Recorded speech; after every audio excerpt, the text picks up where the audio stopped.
They called me the architect, the visionary, the one who saw circuits and algorithms where others saw just lines of code, who could coax innovation from raw data like a sculptor from clay. My patents weren't just pieces of paper filed with the government. They were the very foundation, the intellectual heartbeat of Hamilton Dynamics, the company I poured my life into, chip by chip, idea by idea, alongside Jackson. He was the face, the smooth operator in the boardroom, the one who could charm investors and glad-hand politicians. I was the engine, hidden away in the labs, the one who translated impossible ideas into tangible, market-changing technology. We were a unit, a perfect, if sometimes imbalanced, partnership. Or so I believed with every fiber of my being. That carefully constructed illusion didn't just crack. It shattered into a million irreparable pieces publicly, brutally, just 2 months ago. We were at the annual International Tech Summit in San Francisco, the kind of high-stakes event where the future is whispered into microphones and fortunes are won and lost with a single presentation. Jackson was on the main stage, giving the keynote address about the future trajectory of Hamilton Dynamics. The air in the auditorium hummed with anticipation, rows and rows of industry leaders, analysts, and press hanging on his every word. He spoke eloquently about our past successes, which were, of course, built entirely on my foundational work. He then pivoted to the future, to bold new directions and disruptive innovation. And then he introduced her. Layla Wallace. Our new head of R&D, he beamed, his smile wide and effortless, the kind that used to make my heart flutter. He gestured towards the wings, and Layla, sleek, confident, and radiating an almost predatory ambition, glided onto the stage and addressed the color of a fresh bruise. Layla is leading us into this exciting future with fresh eyes, a dynamic perspective, and truly groundbreaking vision. He paused, letting the applause build, then turned his gaze directly to me in the front row. The look he gave me wasn't appreciative or even acknowledging. It was cool, detached, almost pitying. He spoke into the microphone for everyone to hear, every word amplified in the cavernous hall. While Scarlett's early work was instrumental in getting us off the ground, groundbreaking even in its time, it's frankly legacy now. Obsolete. A historical footnote. Layla represents the next generation of thought, the kind of innovation that will truly define the market for the next decade. Obsolete. A historical footnote. My life's work, years of relentless research, failed experiments, and eureka moments, dismissed like a dusty prototype in a museum. My patents, the core assets of the company, the very reason those people were sitting in their seats listening to him, were just outdated. I felt the blood drain from my face, the sudden chill of public humiliation washing over me. Beside me, Mr. Henderson, a senior board member who had become increasingly aligned with Jackson over the past year, offered a tight, almost triumphant smile. Layla stood on stage, head held high, basking in the applause that felt like a physical blow against me. I wanted the floor to swallow me whole. I wanted to scream. But I just sat there, paralyzed, a statue of the woman who used to be the driving force behind it all. I remember the night I finalized the core algorithm for our first major patent, the one Jackson had just called obsolete. We were in our tiny apartment, living on cold pizza and lukewarm coffee, surrounded by whiteboards covered in complex equations and tangled wires. The code finally compiled perfectly, just as the city lights outside began to hint at dawn, around 3 a.m. Jackson, who had been pacing anxiously, let out a whoop that startled the neighbors. He scooped me up in his arms, spinning me around the cramped living room, his laughter ringing out, full of genuine joy and awe. "You did it, Scarlett. You genius. This changes everything for us." He held me tight, pressing kisses into my hair, whispering about the future, our future, the incredible company we would build together on the back of my brilliance. He looked at me like I was the most incredible person on the planet, like I hung the moon and rearranged the stars just for him. Now, I was just obsolete. The contrast was a chasm opening up beneath me. The seed of doubt that had been a tiny, annoying pebble in my shoe began to sprout, its roots digging deep into my gut, twisting painfully. After that public declaration, the corporate walls really started closing in.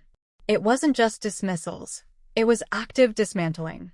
My access to the most sensitive R&D data, the kind that required my specific authorization, was curtailed, supposedly for enhanced security protocols initiated by Layla's division. My most talented senior engineers, the ones who understood the nuances of my foundational tech better than anyone, were systematically transferred to Layla's future-focused projects, their loyalty subtly questioned if they resisted. Budgets for my key research initiatives showed inexplicable cuts, funds rerouted to ambiguous line items in Layla's department. When I tried to push back, to demand explanations, Jackson would shut me down with that same patronizing patience. "Scarlett, darling, you're brilliant in the lab, but you're not a business strategist. You need to trust my vision. We're streamlining for growth. Different phases require different approaches. You're stuck in the past." He made it sound like a failing on my part, a lack of flexibility. It wasn't flexibility I lacked. It was tolerance for incompetence and dishonesty. Layla became a constant, unavoidable presence. Always in Jackson's office with the door slightly ajar, always on his arm at company events, her hand resting casually on his back or arm. Their shared glances, the way they leaned into each other when they spoke, the private jokes they shared that left me feeling like an intruder in my own life. The whispers among the staff, initially vague, became more specific, reaching me through concerned colleagues or overheard conversations in the break room. Jackson and Layla taking the corporate jet to conferences. No one else from R&D seemed to be attending. Lavish dinners in other cities billed to ambiguously titled consulting fees or vendor relations. At home, Jackson was a ghost. Distant, preoccupied, his phone permanently attached to his hand, a small, private smile often playing on his lips as he read messages that were clearly not work-related. He forgot our wedding anniversary last month, offering a lame excuse about travel dates blurring. Our conversations dwindled to superficialities, asking if I'd picked up the dry cleaning, confirming his dinner plans, always work-related. The man who used to talk to me for hours about his dreams, who celebrated my every success as if it were his own, now barely made eye contact. I felt myself shrinking, becoming an invisible woman in my own home, in my own company, in my own life. There were days the ache of loneliness and betrayal in my chest was so profound I wasn't sure how to draw my next breath. I knew something was terribly wrong, that the man I married was gone, replaced by a stranger, but the full, ugly truth was still a blur around the edges, too painful to focus on. Mr. Henderson, the board member, became another source of subtle antagonism. He would question my contributions in board meetings I was still allowed to attend, praising Jackson's bold new direction led by Layla. He seemed to relish my discomfort, a smug look on his face that solidified my suspicion that this wasn't just about business. It was personal, a calculated effort to remove me from every sphere of influence. The catalyst that forced me to see the full, horrifying picture came unexpectedly, almost accidentally. Michael, a young bright lab assistant who used to work directly on my team before being transferred to Layla's, sent me an anonymous, encrypted message through a secure internal channel he knew I still monitored. It contained a single, odd file name, something like project_camera_boys_alpha ... deleted, and a timestamp from the previous week. "Check the R&D server logs for Project Chimera around this time, ma'am," the message read. "That file was deleted by Ms. Wallace's login, but I think a ghost copy exists in the old archive protocol you built for that server back in 18. Just thought you should know." Project Chimera was the internal code name for my next-gen AI initiative, the one Jackson had severely underfunded and partially reassigned to Layla's oversight, claiming it wasn't market-ready. Why delete a vendor invoice? And why mention the specific, obscure archive protocol only I knew how to fully access and decrypt? My heart hammered against my ribs, a frantic bird trapped in a cage. Michael, bless his quietly loyal heart, remembered who built the system, who understood its hidden corners. That night, while Jackson was out at one of his late meetings, another dinner with Layla, I presumed, I went into my old home office. It used to be our shared workspace, the nerve center of our shared dream, filled with whiteboards covered in complex equations and the comforting hum of servers. Now, it was mostly storage for his expanding collection of expensive golf clubs and fishing gear. My old workstation was still there, gathering dust, though supposedly deactivated from the main network for security reasons. They underestimated how well I knew the system's architecture, the deliberate backdoors I'd built in years ago, the redundant pathways, the ghost protocols designed for disaster recovery that doubled as hidden access points. I wasn't just the architect of the technology, I was the architect of the network it lived on. Within an hour, navigating through layers of modern security Layla had implemented, I was in. I found the deleted file Michael mentioned. It wasn't just an invoice. It was a financial transfer confirmation for nearly $500,000 from the Project Chimera R&D fund to a shell company called Obsidian Corporation. I didn't recognize it. And attached, almost like an afterthought, was a reservation confirmation for the Panorama Suite at the Grand Metropolitan for this coming Friday and Saturday. My hands trembled as I navigated deeper, cross-referencing databases, following the digital breadcrumbs. My old synced calendar access, which Jackson had conveniently forgotten to disable from my devices, showed his entry for Friday meetings, Jakarta. A lie. A blatant, lazy lie. The Grand Metropolitan reservation wasn't for a standard business suite. It was the Panorama Suite, the one with the private balcony overlooking the park, the suite where we'd celebrated our 5th anniversary, the place we returned to for every major milestone, professional and personal. A wave of nausea washed over me, colder and more sickening than the San Francisco fog. I clicked through to his synced texts, the ones connected via a service we'd set up for easy communication during early international business trips, another piece of our shared past he'd been too careless to dismantle.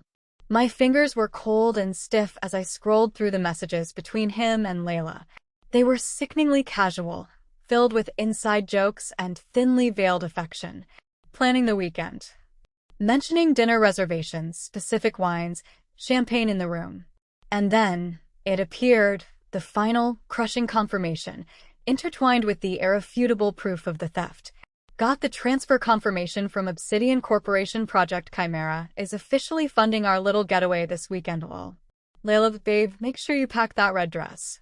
Can't wait to see you in it again. And later, no one will bother us. Told everyone I'm in Jakarta for the week. Obsidian Corporation. One of the shell companies identified in the transfer confirmation. My R&D funding. The money meant for my AI, for the company's future, for the technology he called obsolete, was paying for their sordid, luxurious weekend in our anniversary suite. I stared at the screen, the words blurring, the glow of the monitor reflecting in my tearless eyes. The pain was a physical blow, stealing my breath, leaving me gasping in the silent room. My vision narrowed to the glowing screen, the stark, undeniable evidence of his double betrayal, the calculated professional sabotage, intertwined with the callous personal cruelty. Grief for the man I thought I knew, the partner I had loved and built a life with, warred fiercely with a cold, crystalline rage for the thief, the liar, and the shallow manipulator he truly was. Something fundamental, something core to my being, shattered and reformed inside me. The sadness, the hurt, the confusion drained away, leaving behind a hard, unyielding core of pure, focused intent. I didn't want to cry. I didn't want an explanation. I didn't want to understand. I wanted justice. And absolute, undeniable control. My hands stopped trembling. They became steady, precise, moving over the keyboard with the same fluid efficiency they used to write code. I began documenting everything.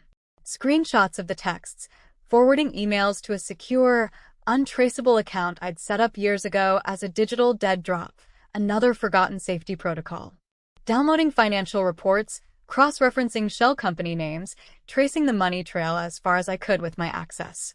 I worked methodically, silently, fueled by a terrifying calm, late into the night, building an undeniable mountain of digital evidence.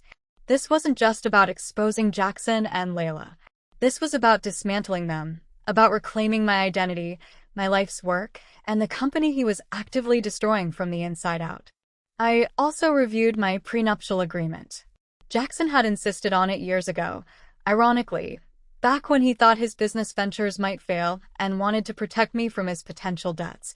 Now that the company was a multi-million-dollar success, built entirely on my patents and technology, That document contained clauses about intellectual property ownership, asset division, and corporate equity in case of marital misconduct or financial fraud committed by either party that, in light of the evidence, suddenly looked not like a limitation but like a shield. A very strong, very sharp shield. It wasn't designed for this kind of specific, intertwined betrayal, but it provided a powerful legal framework for the dismantling to come. My next move was the most crucial, the piece that would elevate this from personal revenge to a strategic corporate maneuver. I needed leverage, undeniable influence, and significant resources outside Jackson's control. There was only one person who fit the bill: Robert Rowe, the legendary venture capitalist who'd provided our initial vital seed funding, who hadn't just invested in a company, but in my vision, my technology. Jackson had increasingly clashed with Robert, viewing him as an interfering old guard, a relic of a bygone era, and had actively tried to sideline his influence on the board, despite Robert's significant investment and unwavering respect for me. Jackson feared Robert's sharp mind and impeccable reputation more than anyone else in the industry. I used a burner phone I'd bought years ago for international travel and never used again. I dug out the card Robert had given me at that first seed funding meeting, the one with the private number he said to call, if things ever go sideways, truly sideways, Scarlett. Don't hesitate. My hand was steady as I dialed. He answered on the second ring, his voice calm, immediately recognizing the number he'd given me years ago and never used until now. Scarlett, he said simply, no surprise, just readiness. Robert, I replied, my voice low and controlled, betraying none of the turmoil that had raged hours before. Things have gone sideways. Very sideways. I have information you need to see. Information that impacts your investment, the future of Hamilton Dynamics, and, well, it involves Jackson and Layla. There was a brief, heavy pause on the line. Is it significant? He asked. It's everything, I said. It involves fraud. Millions. Siphoned from R&D budgets into offshore accounts. And it's tied directly to their relationship. His response was immediate, decisive. I know a private firm. Forensic auditors. The best in the business. Discreet. Untouchable by local influence. They work fast. Can you get me copies of everything you have? Digitally, securely within the next hour. I told him I could. Good, he said. Send it. I'll have their preliminary report in 48 hours. After that, we talk. My private office. Only you and me. Can you be here Friday morning? Say 9 o'clock. Friday. Our anniversary. The day Jackson would be at the Grand Metropolitan with Layla. The day his perfectly constructed lies would begin to unravel.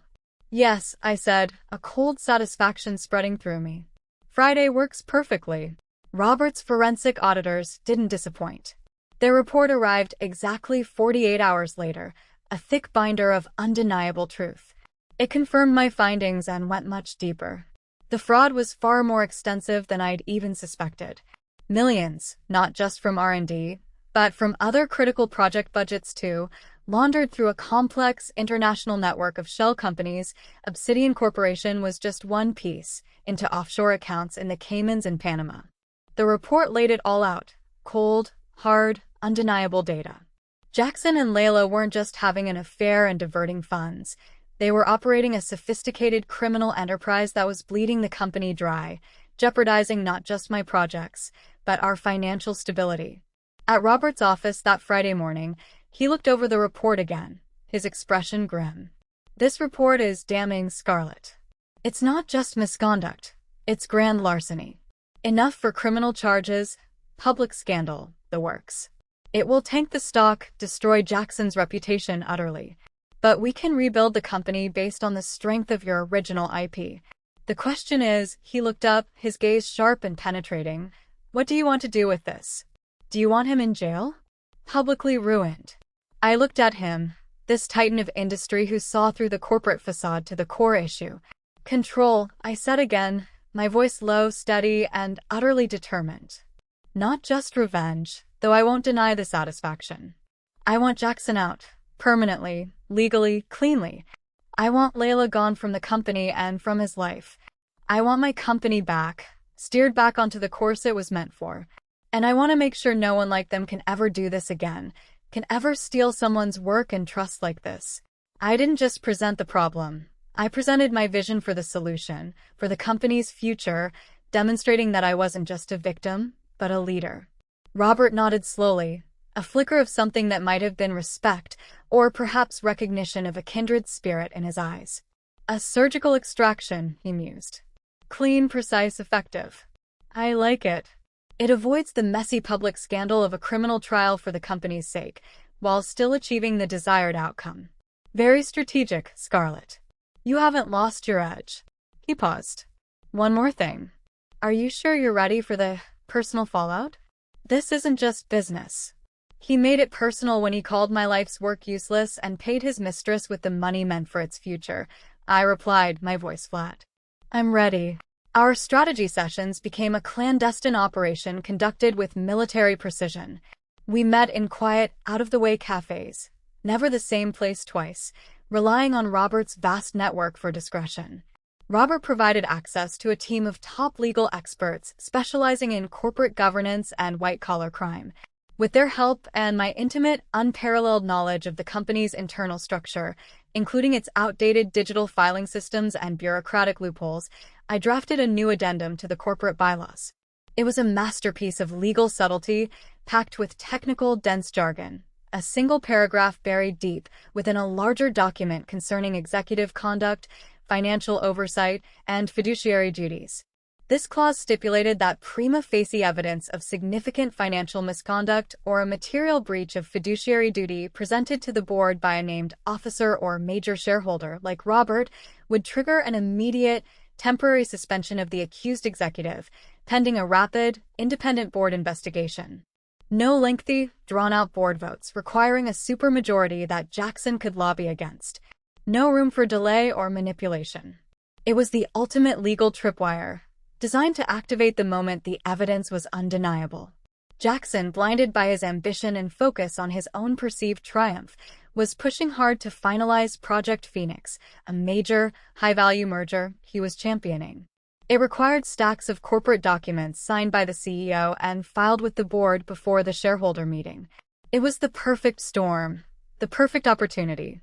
I personally placed the large, heavy binder containing the new bylaws addendum on Jackson's desk, nestled conspicuously within the stack of Project Phoenix paperwork.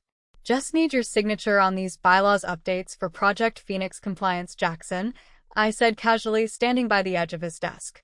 He was on a call, leaning back in his expensive leather chair, scrolling through something on his tablet. He barely glanced up. Can't you handle it, Scarlett? It's just paperwork. You're so good at the boring stuff. That phrase again. It used to sting. Now it was just information. Board requires the CEO's signature, Jackson. Standard procedure for a merger of this size, I replied, my voice calm, my expression blank. He sighed dramatically, swiveled his chair, and pulled the binder towards him.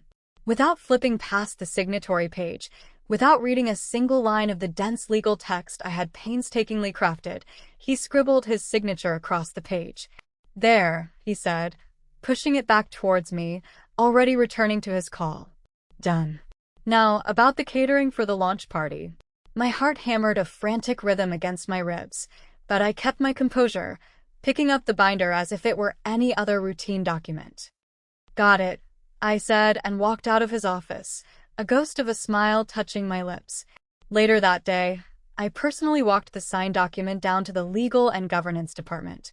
Anna, the sharp, quiet paralegal I'd befriended years ago when she helped me with complex patent filings, was there. I handed her the binder. Anna, could you ensure this specific bylaws addendum, I pointed to the section I needed, is filed correctly and timestamped in the official corporate records immediately. It's critical for Project Phoenix compliance.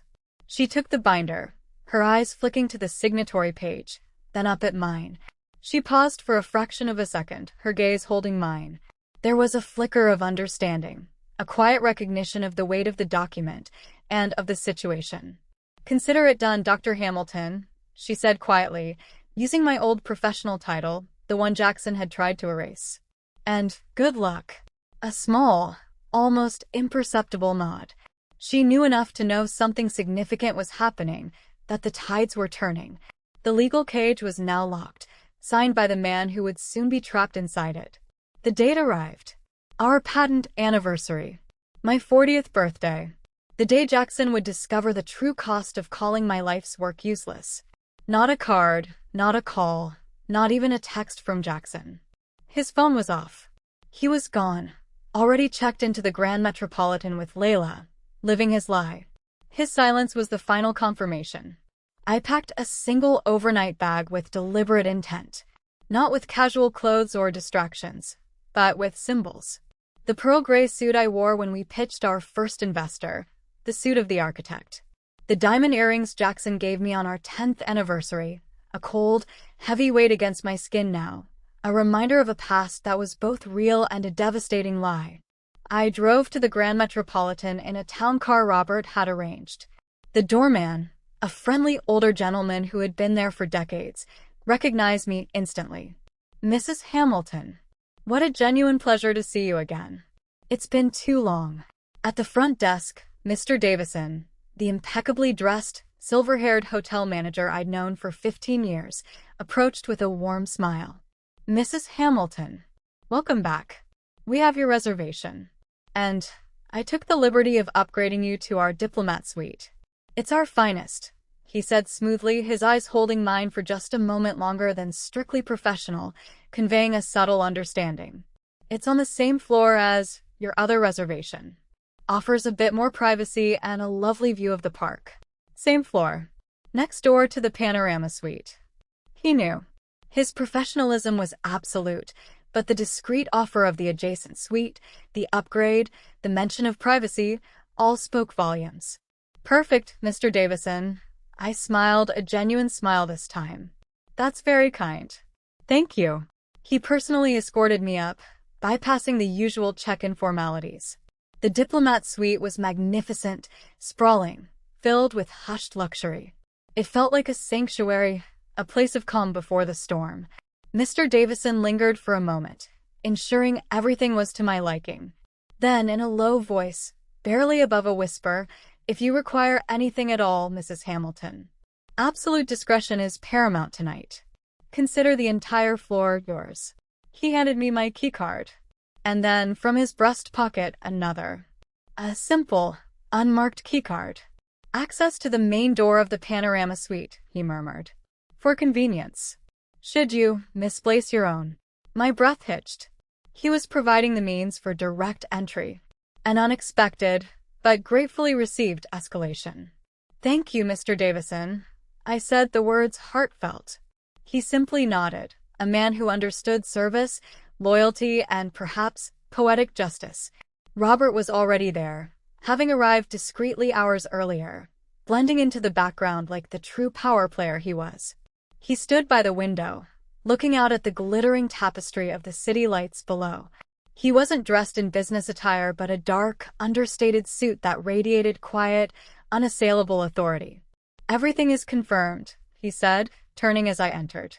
"Auditor's report is finalized, certified, and secured off-site. The bylaw amendment is officially filed and legally binding. Jackson is boxed in. The board has been subtly notified that a critical financial matter requiring immediate attention will be raised first thing Monday morning." We waited. The sounds from next door began filtering through the thick, insulated wall. Faint at first, then growing louder as the evening progressed. Laughter. Layla's distinctive, high-pitched giggle. The distinct pop of a champagne bottle opening, followed by the sound of liquid pouring. Music, something upbeat and celebratory. Jackson's voice, louder now, slurring slightly, bragging about Project Phoenix, about how he was finally shedding the legacy, meaning my work, and leading the company into a new era, fueled by his brilliance and Layla's dynamic perspective. They were celebrating his perceived triumph, fueled by expensive champagne, paid for by my stolen R&D funds, on the anniversary of my patent, in our anniversary suite. The sounds were a physical agony, a twisted mockery of everything we had built, but they didn't break me. They fueled the cold fire in my gut, sharpening my resolve to a razor's edge.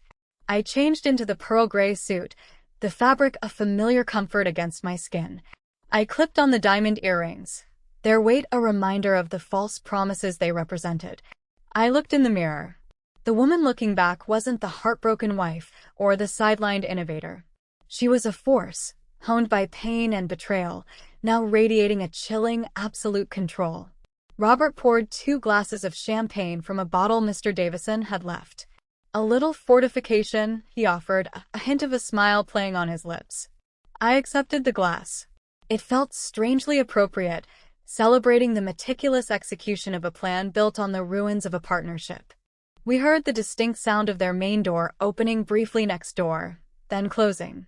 Maybe room service. Maybe checking the hall for privacy. Robert checked his watch. "They're settled," he said quietly. "Moment of truth, Scarlett?" I nodded.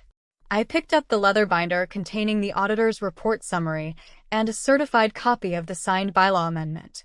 It felt heavier than it looked, carrying the weight of truth and consequence. Robert stood quietly beside me, a silent, imposing figure of unassailable power, ready to bear witness and apply pressure. Taking a deep breath, feeling the familiar, comforting weight of the binder in one hand, the cold glass of champagne in the other, and the even colder resolve in my heart, I walked to the main door of the panorama suite. Mr. Davison's keycard felt solid, a small, innocent-looking piece of plastic holding immense power. I inserted the card into the lock, heard the quiet click of the tumblers disengaging, and slowly turned the handle. The door swung open silently into the opulent living area of the panorama suite. The air was thick with the scent of expensive perfume and stale champagne. Music still played softly, a stark counterpoint to the scene. Empty champagne bottles and half-eaten plates from room service were scattered on the table, evidence of their careless celebration. Jackson and Layla were on the plush sofa, locked in an embrace, laughing, completely lost in their private world. They looked up, startled by the sound of the door opening. Their laughter died instantly, replaced by expressions of confusion, then disbelief, then utter, gut-wrenching horror as they saw who was standing there. Jackson scrambled upright, fumbling awkwardly with his shirt. Layla gasped, her hand flying to her mouth, her face draining of all color. They hadn't expected anyone. Least of all me. Not here. Not now. I stood in the doorway, silhouette against the soft light from the hallway, perfectly composed, radiating a calm that was more terrifying than any rage. Robert stood quietly beside me, a silent, unyielding force. Jackson's eyes darted from my face to Robert's, and the last vestige of color drained from his face. His jaw went slack. He knew. In that instant, he knew it was over. He wasn't just caught in an affair. He was caught by Robert Rowe, the man he'd tried to dismiss, standing with me, the woman he'd called obsolete, holding the irrefutable evidence of his crimes. I took a single step forward, my heels clicking softly on the marble floor, the sound echoing in the sudden silence. I raised the glass of champagne slightly, a small, cold, mocking gesture. My voice was low, steady, and cut through the lingering music and their palpable terror like a diamond on glass. Jackson. Layla. My gaze swept over them, lingering just long enough to see the fear bloom in their eyes. Enjoying the R&D budget? I paused, letting the implications sink in: the stolen money, the stolen time, the stolen future. Mr. Rowe here, I gestured slightly to Robert, who remained impassive, a silent judge, wanted to discuss the accounting discrepancies we found and this document you signed. I held up the binder, its covers catching the light. Specifically, the new bylaw regarding executive misconduct. The one that activates immediately upon presentation of prima facie evidence. Jackson stared, his mouth opening and closing like a fish, no sound coming out. Layla whimpered, shrinking back into the sofa cushions. Their perfectly constructed world, built on lies and theft, had just imploded around them. He saw my face, calm and determined, and he knew he had lost. Everything. Revenge? No, not exactly. It was justice. Surgical. Precise. It was business. Reclaiming my company, my legacy, my life's work. And perhaps, just a little, a profound, icy satisfaction. The kind that only comes when you take back everything that was stolen. Every single piece.